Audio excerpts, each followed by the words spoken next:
A dog walks into a room full of people and finds you. A baby locks eyes with you from across the space and doesn't look away, doesn't reach, just stares, like they're reading something the rest of the room can't see. People laugh it off. Animals just love you. Stop dismissing that, because preverbal beings cannot lie, cannot perform, cannot fake safety. They haven't been trained to ignore their instincts. They haven't learned to mistrust what their nervous system is screaming at them. So when a creature that has zero reason to perform chooses you, that's not a coincidence. That's not a quirk. That's data. And that data is pointing at something inside you, something your nervous system is broadcasting right now, that most adults stopped being able to detect a long time ago. What babies and animals are reading in you isn't kindness. It isn't warmth. It's something far more rare. And in the next few minutes, I'm going to show you exactly what it is. There's a specific kind of energy most people carry into a room without even realizing it. It's not loud. It's not aggressive. But it's there. A constant low-frequency hum of wanting. Wanting to be liked. Wanting to be noticed.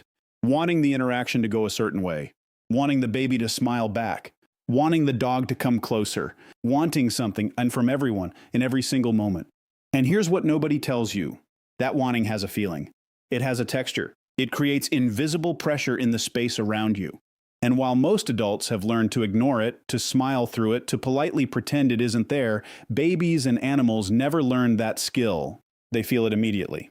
They feel it before you even open your mouth. So when someone walks toward a baby with that energy, that performance energy, that needs something energy, the baby stiffens. Maybe they still smile. Maybe they tolerate the interaction, but something in their body tightens.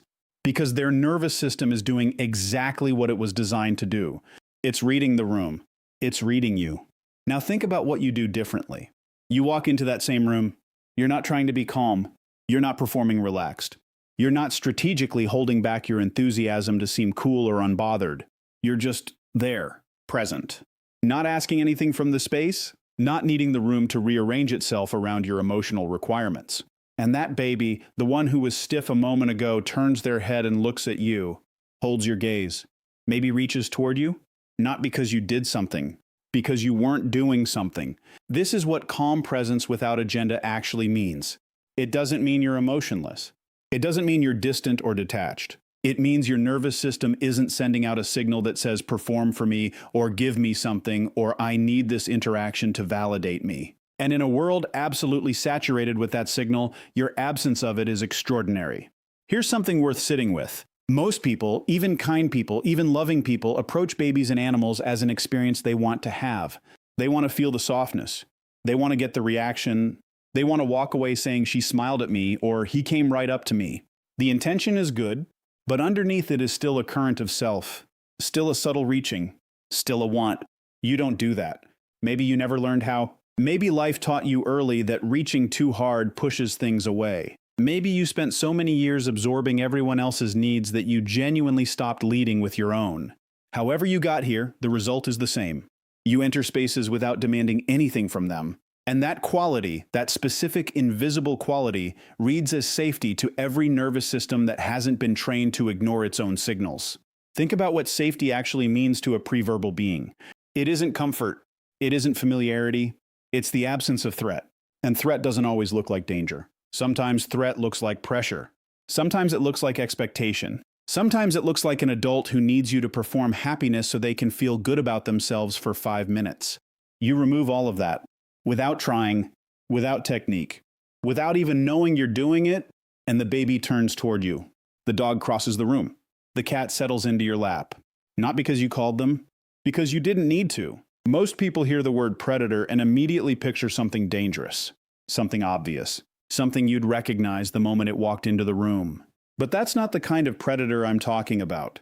I'm talking about something far more subtle, far more common. Something that most people carry with them every single day without ever knowing it. A quiet, energetic posture that says, I need something from this interaction. I need you to respond to me the way I want. I need to feel liked, feel seen, feel successful in this moment. And whether you're aware of it or not, that need creates a specific kind of pressure, a low-grade pursuit. And to any nervous system that evolved over millions of years to detect exactly that kind of energy, it reads as a hunt. Babies feel it as demand. Animals feel it as chase. And both of them respond the same way anything being pursued responds. They pull back. They stiffen. They tolerate. They wait for the moment to be over. Now here's where you're different. Somewhere along the way, and for most empaths this didn't happen by choice, you stopped chasing. Not because you don't care. Not because you're indifferent. But because you learned, probably through exhaustion, probably through years of absorbing everyone else's emotional weight, that needing something from every interaction is a kind of violence. Quiet violence. Invisible violence. But violence against the space between two beings nonetheless. So you stopped doing it. You stopped reaching. You stopped needing the dog to come. Stopped needing the baby to perform delight for you. Stopped entering every interaction with an invisible checklist of how it needed to go for you to feel okay about yourself. And that absence, that specific, earned, sometimes painful absence of pursuit is what makes you safe. Think about how a dog actually moves towards someone they trust. They don't rush. There's no dramatic moment. They just drift, casually, like it was their idea. Like there was never any question, because there's no force pulling them. No pressure, no invisible hand reaching out and grabbing at their attention. Just a presence that isn't hunting them. And to an animal whose entire evolutionary history is built around detecting exactly who is hunting and who isn't, that is everything. The same is true for babies. A baby being passed around a room full of well-meaning adults is running a constant nervous system calculation. Who here needs something from me? Who here is using my reaction to feel good about themselves? Who here is performing at me rather than being with me? And most of the time, the answer is everyone. Because that's what adults do. We perform. We pursue. We need. But then there's you, sitting nearby, not leaning in, not making the face, not doing the voice, just present. And the baby looks at you and their entire nervous system exhales. Because you're not hunting them. You're not asking anything. You're just there, solid and still and completely without agenda. Here's the part that might be uncomfortable to hear. That same quality, that non-pursuing, non-grasping, non-needing energy is exactly what makes certain adults uneasy around you. Because adults who are used to controlling emotional dynamics, adults who are used to everyone around them participating in the subtle social game of need and performance and validation, they don't know what to do with someone who isn't playing. You're not withholding. You're not being difficult. You're simply not hunting them. And somehow that feels stranger to them than if you were. The dog comes to you. The baby relaxes near you. And the adult stands across the room wondering why they can't quite read you. There is a gap inside most people that they don't talk about. A space between what they actually feel and what they show the world. And over time, with enough practice, with enough social conditioning, with enough moments of being told that certain emotions are too much or too messy or too inconvenient, that gap becomes a permanent fixture. A second skin. So automatic that most people don't even notice they're wearing it anymore. They smile when they're exhausted. They laugh when they're hurt. They say, "I'm fine," with a conviction that almost fools even themselves. And the adults around them accept it. Play along. Because everyone is running the same program. Everyone has learned the same performance. Everyone agreed a long time ago without ever saying it out loud that the mask stays on. But babies never signed that agreement. And animals never learned the performance. So when they look at you, they're not seeing the version of you that you've curated for the world. They're not reading your words or your expressions or your carefully managed social presentation. They're reading something underneath all of that. They're reading whether your inside matches your outside. Whether the signal coming off your body is the same signal running through your body. Whether you are, at the most fundamental physiological level, one person, not two. That alignment is called emotional congruence. And it is rarer than most people realize. Think about what it actually costs a human being to maintain incongruence over a lifetime. To constantly run two programs simultaneously. One for the world, one for yourself, smiling outward while something entirely different moves through you inward. It's exhausting in a way that's almost impossible to articulate because it never stops. There's no moment of rest. No space where you get to just be one thing. You are always translating, always editing, always managing the distance between what is real and what is shown. Empaths, particularly empaths who have done real inner work, often carry less of that distance. Not because life was easier, usually the opposite, but because somewhere in the process of feeling everything so deeply, of being so acutely aware of what moves through you, the gap between inside and outside became harder to maintain. The translation got exhausting. And slowly, sometimes painfully, you stopped fragmenting yourself quite so completely. And that coherence, that being one thing instead of two, is exactly what a dog is detecting when it walks across a room toward you. People always assume animals are responding to kindness, to warmth, to some magical, lovable quality that certain people just naturally have. But that's not quite right. What they're responding to is coherence. The energy coming off your body matches the energy inside your body. The signal is clean. There's no static, no interference, no split frequency running beneath the surface that their nervous system has to work to interpret. And to a nervous system that evolved specifically to detect threat, clean coherence reads as safety. Not because you're happy, not because you're calm in some performed way, but because you're not hiding anything. You're not running a deception, even unconsciously, even socially, even in the completely harmless way that most humans run social deceptions every single day without thinking about it.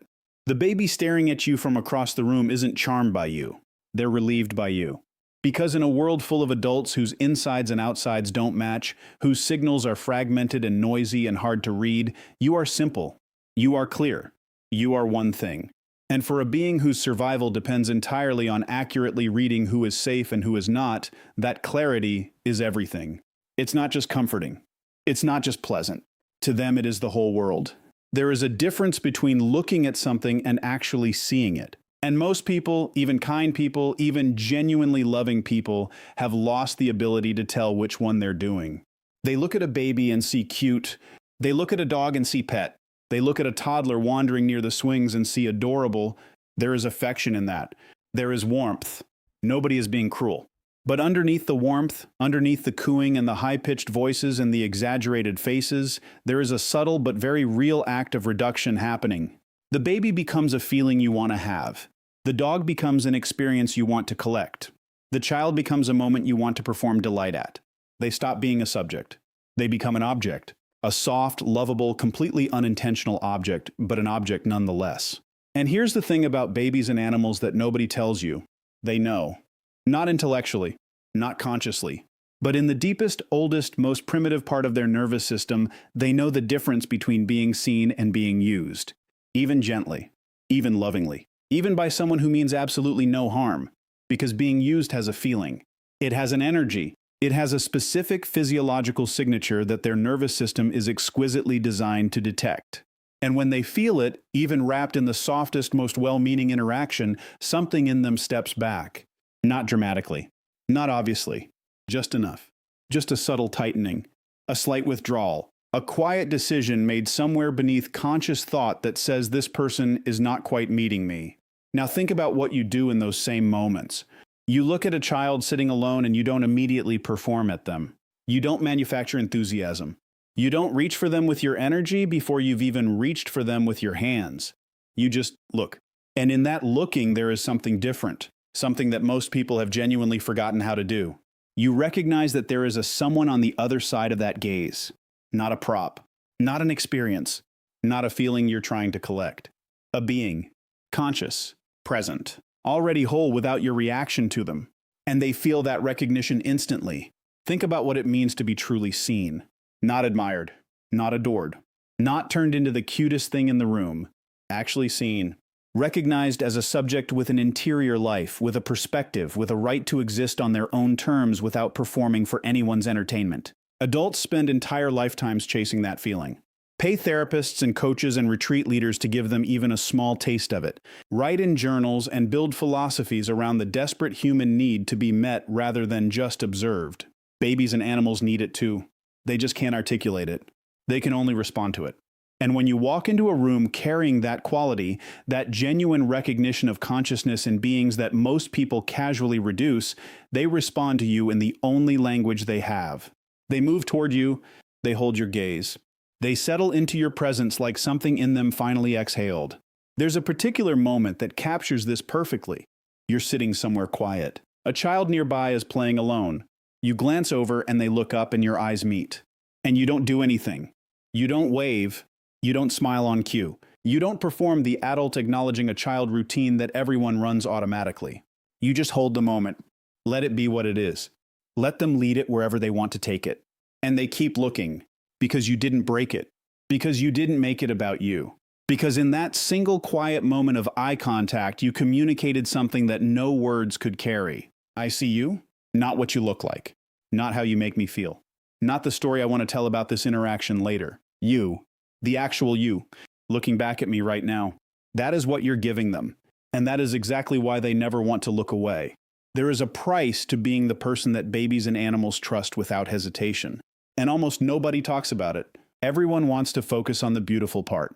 The dog crossing the room, the baby holding your gaze, the cat settling into your lap when it won't go near anyone else. And yes, there is something genuinely profound in those moments, something worth recognizing, something worth understanding about yourself. But if you stop the conversation there, if you only ever look at the gift without looking at what the gift costs you, you're only seeing half the picture, and you deserve the whole thing. So let's talk about the part that actually stings. The same nervous system that makes you safe for preverbal beings, the same calm, non-pursuing, coherent, fully present energy that babies and animals read as trustworthy, that same quality is exhausting to maintain in a world built almost entirely around adult performance, around managing, around the constant unspoken social contract that says we will all pretend together, we will all perform together, we will all agree to fragment ourselves together, and nobody will break the agreement by simply being real. You break that agreement, not on purpose, not as a statement, just by being what you are. And adults notice. They just don't have language for what they're noticing. So instead they say things like you're too intense, too quiet, too much. Or sometimes the opposite, too detached, too hard to read, too unbothered. And what's strange is that both of those criticisms, the too much and the not enough, are pointing at the exact same thing. They're pointing at the fact that you're not participating in the performance. You're not managing their emotional temperature.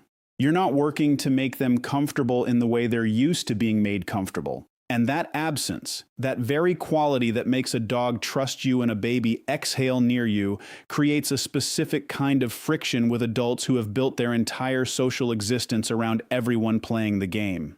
Think about what it actually takes to move through adult social spaces as an empath. Every room has an emotional weather system, unspoken rules about what can be said and what can't, invisible hierarchies of who gets to feel what and how much. Currents of performance running beneath every conversation, every laugh, every "how are you" that nobody actually wants answered honestly. And you feel all of it. Not because you're trying to. Because your nervous system is designed to detect exactly these kinds of signals. The same sensitivity that reads safety and threat in a heartbeat reads all of this too. Every undercurrent, every contradiction, every person saying one thing while their body says something completely different. And you have to navigate all of that while also managing the fact that your presence alone makes certain people uncomfortable.